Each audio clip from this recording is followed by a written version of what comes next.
Si nous avons tous vu les images, lu ou entendu les témoignages des survivants des camps nazis, il est d'autres camps construits à la même époque par une démocratie et que l'histoire a préféré occulter, les camps d'internement pour citoyens américains d'origine japonaise.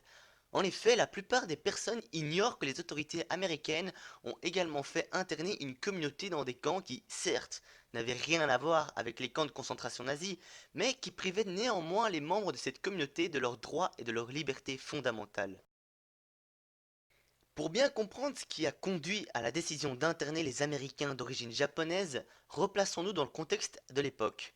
Le dimanche 7 décembre 1941, les bombardiers de l'Empire du Japon attaquent par surprise la base navale américaine de Pearl Harbor, située sur l'île d'Hawaï. Cette attaque, menée sans déclaration de guerre préalable, plonge les États-Unis dans une guerre qui devient désormais mondiale. Le 19 février 1942, 2 mois après l'entrée en guerre des États-Unis, le président américain Franklin Delano Roosevelt promulgue le décret présidentiel 9066. Ce décret permet aux autorités américaines d'enfermer certains groupes ethniques dans des camps d'internement par mesure de prévention. En outre, cet ordre autorisait le secrétaire à la guerre des États-Unis ainsi que les forces armées américaines à déclarer certains espaces du territoire américain comme zones militaires dans lesquelles certaines personnes, voire tout le monde, pouvait être exclu. Le texte ne faisait toutefois allusion à aucune nationalité ou groupe ethnique en particulier. L'objectif de ces mesures était d'empêcher les opérations d'espionnage ou de sabotage éventuelles sur le territoire américain. Un tiers du territoire, surtout dans l'ouest du pays, fut concerné par ces mesures qui furent utilisées contre les descendants d'ennemis étrangers, soit les Japonais, les Allemands et les Italiens. Le décret présidentiel 9066 est promulgué un peu plus de 2 mois après l'attaque de Pearl Harbor, dans un contexte d'hostilité maximale envers les Japonais. Mais le racisme anti-nippon existait déjà bien avant la Seconde Guerre mondiale. Des vagues d'immigration successives avaient amené aux États-Unis principalement des Japonais venus chercher du travail. Leur nombre croissant ne tarda pas à inquiéter les Américains de souche. Ce sentiment d'invasion conduisit à la création de ligues anti-japonaises. Pour les membres de ces organisations, le japonais devint alors un envahisseur venu voler les possessions des blancs. De plus, ces immigrés japonais vivent en communauté et ne s'intègrent pas dans la société américaine. Selon les racistes blancs, les japonais ne peuvent donc pas faire de bons citoyens américains. Compte tenu de ce contexte particulier, renforcé par une attaque marquée du sceau de l'infamie, je cite, faut-il dès lors s'étonner du fait que les autorités américaines aient décidé l'internement des citoyens américains d'origine japonaise? Pour toute personne ayant des origines japonaises, qu'elles soient proches ou lointaines, habitant sur le territoire américain, l'application du décret va transformer leur vie quotidienne en un véritable cauchemar. Tout commença en mars 1942 par des mesures discriminatoires visant la communauté japonaise, l'instauration d'un couvre-feu, le blocage des comptes bancaires et l'interdiction de s'éloigner de 5 miles autour de leur domicile pour culminer avec l'évacuation de leur résidence.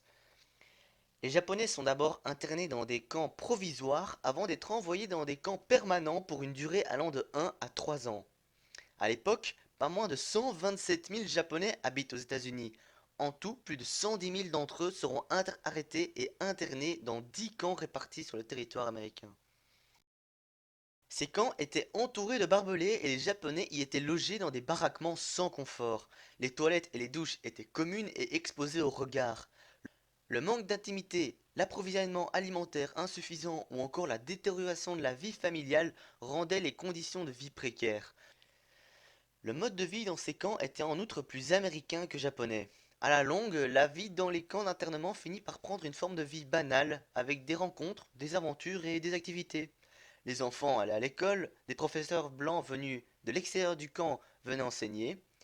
Les libertés étaient réduites, mais des activités étaient néanmoins organisées comme du théâtre, du baseball ou de la danse. Beaucoup de Nisei rencontrèrent par ailleurs leurs maris et leurs femmes dans les camps. Les cérémonies de mariage se déroulaient à l'intérieur même du camp où plusieurs lieux de culte différents étaient aménagés. La vie dans les camps ne fut néanmoins pas perçue de la même manière par tous les Nisei. Si pénibles qu'aient été les conditions de vie dans les camps d'internement pour Américains d'origine japonaise, on ne peut cependant pas et jamais les comparer à celles qui régnaient dans les camps nazis, même si l'on ne peut accepter l'internement d'innocents sans procès ni jugement. Paradoxalement, et malgré le traitement réservé à leur communauté, plus de 14 000 Américains d'origine japonaise combattirent néanmoins dans l'armée américaine pendant la Seconde Guerre mondiale. Et là aussi, tout commence à Hawaï. Les Américains d'origine japonaise représentaient plus d'un tiers de la population d'Hawaï et jouaient un rôle important dans l'économie locale. Suite à l'attaque de Pearl Harbor, le gouvernement américain commence à douter de la loyauté des Nippo-américains. Ces derniers sont même rangés dans la classe 4C, ce qui revient à les considérer comme des étrangers ennemis. Mais les interner étaient difficiles pour les autorités en raison du rôle économique majeur joué par la communauté et du manque de place, surtout sur l'île. Des mesures furent néanmoins prises, notamment à l'encontre de ceux qui servaient alors au sein de la milice et de la garde territoriale. Le général Delos C. Emmons radie de fait tous les Nippo-américains servant dans la 298e et 299e régiment de la garde territoriale d'Hawaï. Ces militaires ne se virent plus confier que des tâches de nettoyage ou de construction de nouveaux bâtiments. Bien que profondément déçus par le manque de confiance, et ça se comprend, témoigné par le gouvernement américain, ils s'acquittent sans se plaindre des besognes qui leur sont confiées. Le général Emmons remarque alors le dévouement et l'implication dont les Nippo-américains font preuve, revient sur sa décision de radiation et soumet au département de la guerre une demande visant à créer un bataillon composé exclusivement de Nippo-américains vivant à Hawaï. Ces unités seraient composées des anciens membres de la milice territoriale et de la garde d'État. Pour des raisons évidentes, elles ne pourraient combattre que sur le théâtre d'opérations méditerranéen ou européen, mais pas dans le Pacifique. C'est logique. Il faudra attendre le 26 mai 1942 pour que le général George C. Marshall ordonne la constitution d'un bataillon et son envoi dans des camps d'entraînement. Le 5 juin 1942, l'unité Hawaiian Provisional Battalion voit le jour. Composée de 1300 soldats américano-japonais, elle est transférée à Oakland en Californie afin d'y suivre une formation militaire. Cette unité devient alors le 100e bataillon One Puka Puka qui ne tarde pas à être rejoint par 2600 autres volontaires. Il se choisira plus tard comme devise Remember Pearl Harbor. Assez rapidement, les Nippo-américains du 100e bataillon obtiennent les meilleurs résultats de tous les camps. 5 d'entre eux recevront même la médaille d'héroïsme hors de zone de combat, pour avoir sauvé des personnes de la noyade d'un lac gelé. Leurs résultats sont tellement étonnants et bons que l'état-major américain décide d'engager d'autres Américains d'origine japonaise et de procéder à la formation accélérée d'une unité de combat à l'échelle du régiment. C'est ainsi que le 1er février 1943, le président Roosevelt annonça la formation du 442e Regimental Combat Team, ou RCT, par cette phrase célèbre: l'américanisme n'est pas et ne peut être une question de race ou d'ancêtre. Quelques jours plus tard, le gouvernement exigea que tous les volontaires internés dans les camps aux États-Unis répondent à un questionnaire dit de loyauté qui était utilisé pour l'enregistrement des Nisei lors de la conscription. Deux questions, la 27 et la 28, étaient importantes. La question 27 demandait au candidat s'il était prêt à porter les armes au sein des forces armées des États-Unis, peu importe le lieu d'affectation. Dans sa réponse à la question 28, le candidat était invité à indiquer s'il acceptait de jurer fidélité aux États-Unis d'Amérique, de défendre loyalement le territoire des États-Unis contre toute attaque menée de l'intérieur ou de l'étranger et de renoncer à toute allégeance ou obéissance à l'empereur du Japon, à toute autre puissance, organisation ou gouvernement étranger. C'est une question un peu longue, hein. Près d'un quart des Nisei quand même répondirent à ces questions par la négative, estimant qu'elles sous-entendaient qu'ils aient jamais juré quelque fidélité que ce soit à Hirohito. D'autres le firent pour protester contre les conditions d'internement. Mais plus de 75% des candidats indiquèrent vouloir porter l'uniforme du GI et jurer fidélité aux États-Unis. Après le premier appel aux volontaires, 3000 Nippo-américains originaires d'Hawaï ainsi que 800 provenant des camps d'internement furent sélectionnés. En fin de compte, la conscription fut instaurée afin de recruter davantage de Nippo-américains parmi les internés qui finirent par représenter une grande partie des 14 000 hommes qui servirent au sein du 442e RCT. Plus tard, le 100e bataillon, rejoint par le 442e RCT qui adopta la devise Go for Broke, ce que l'on pourrait traduire par le tout pour le tout. Ce groupe de combat est composé d'infanterie, de génie d'assaut et d'artillerie. Il est formé de 4 bataillons, le premier, le second et le troisième et le 100e. Voilà. Des rivalités corporatives naissent entre les soldats du 100e bataillon et les nouvelles recrues.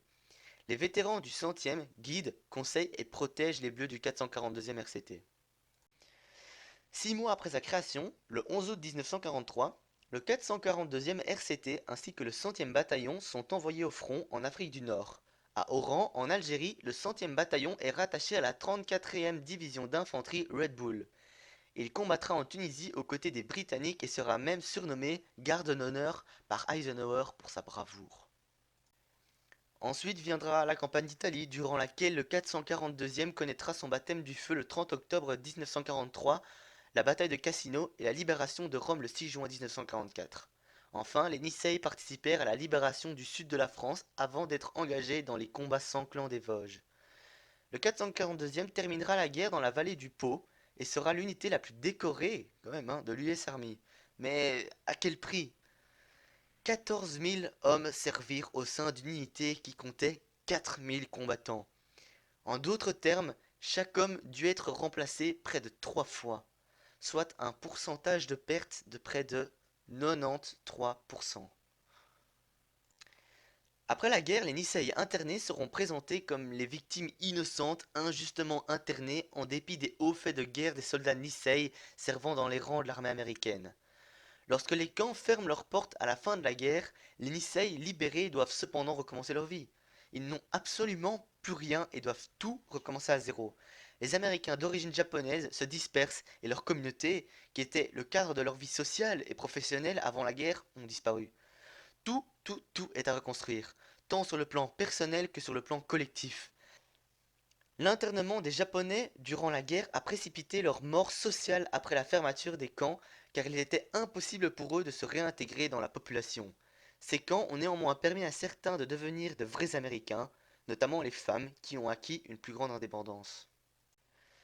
En 1990, le gouvernement américain, reconnaissant le caractère injuste du traitement réservé par les autorités à l'époque à des citoyens américains, décide que tout Nisei vivant ayant été interné entre 1942 et 1945 devait bénéficier d'un dédommagement de 20 000 dollars et adressa à chacun d'eux une lettre frappée du sceau de la Maison Blanche, libellée comme suit.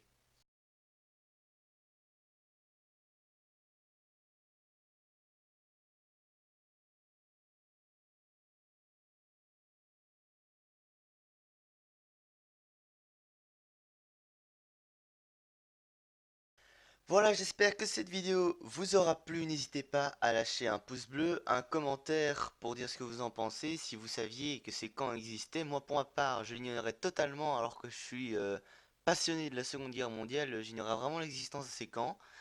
Et n'hésitez pas à vous abonner aussi. Alors actuellement, il n'y a qu'une seule vidéo, mais la seconde vidéo va bientôt arriver. Je peux déjà même vous dire qu'elle est en cours de montage au moment où vous regardez cette vidéo, si vous l'avez regardée peu de temps après qu'elle sorte.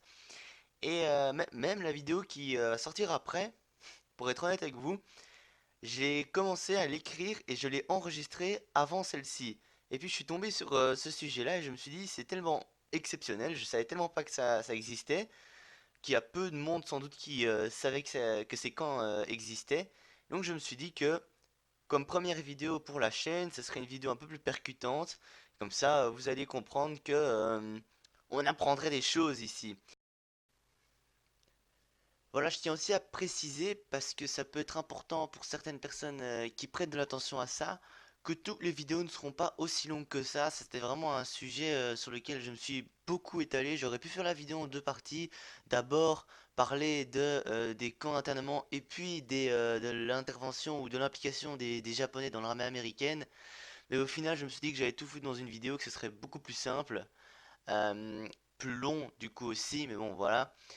Donc la vidéo suivante ne fera pas du tout la même longueur, elle sera beaucoup plus courte. J'espère que ça peut vous... Enfin, j'espère. Si ça peut vous rassurer, tant mieux. Et honnêtement, ce sera très rare qu'une vidéo fasse cette longueur. Donc voilà, je pense que ça peut être un détail important pour certaines personnes. Sur ce, moi je vous dis à plus. Allez, bye bye.